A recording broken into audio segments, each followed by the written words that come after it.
前回までのプロジェクトエリシーです。今んとここのまま言っていくとまだやっぱ1000円払ってもらったら価値はない。普通の人が楽器持って演奏してるだけって見えちゃう。ということのオーディションも迫る。さあここからどうなるのか。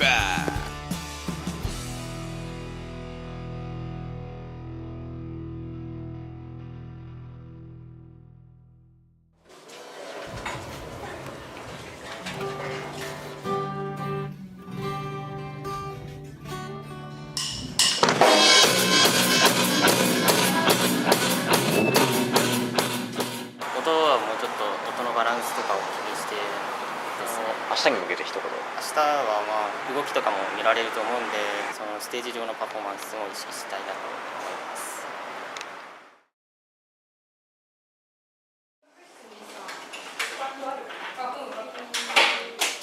今日着ないかあいつらこれ。あ、本当あれじゃないんだ。白シャツにピンクのある。靴までそうしたんかい。そういうかかとの高い靴はやりにくいと思うけどね。MC ないから、しかも煽ってもお客さん審査員だから前に見たといたら座ってこうやって見てるだけだから、だからあんまり煽っても意味ないけど、でも目立つ動きはしてねっていうのが一応今日の注文。狙うが8以内くらい。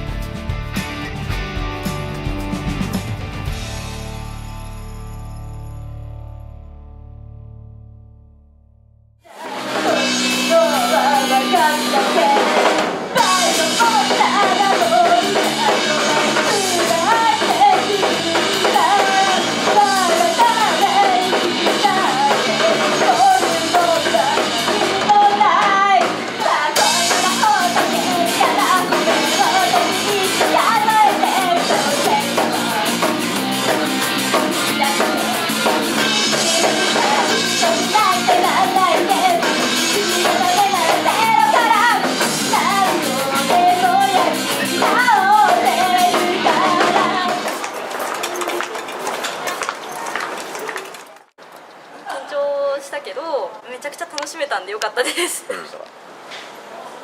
横には動いてないですね。動いてなかったね。動いてなかったけど、とりあえずなんか楽しそうにしてればいいかなって思って、それが伝わったらいいなと。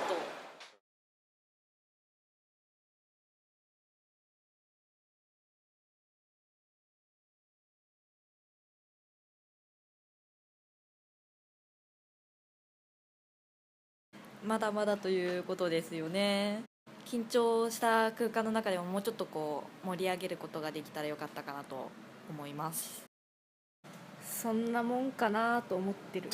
間違えまくったのと、もっとぴょんぴょん飛びたかったなっていう反省点があります。